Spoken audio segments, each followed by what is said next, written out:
దాని తర్వాత shake hand ఇచ్చి చెయ్యి నలపడం. అమ్మని అందుక మధ్యలో బ్యాగ్ పెట్టావు. ఏ స్పీడ్ బ్రేకర్ వచ్చింది కాబట్టి బ్రేక్ వేసాను.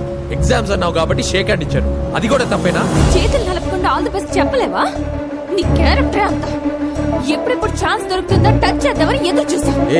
అయినా నువ్వు నన్నెప్పుడు అర్థం చేసుకున్నావే?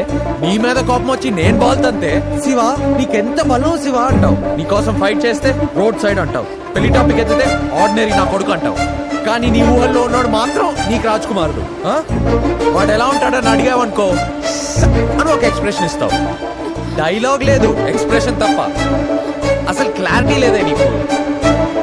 ఇంతకాలం నిన్ను ప్రేమించాను కాబట్టి నీతో కలిసి బతకాలనుకున్నా. ఇప్పుడు ఆ ప్రేమ లేదు. ఆ ప్రేమ ప్లేస్ లో అసహ్యం స్టార్ట్ అయింది.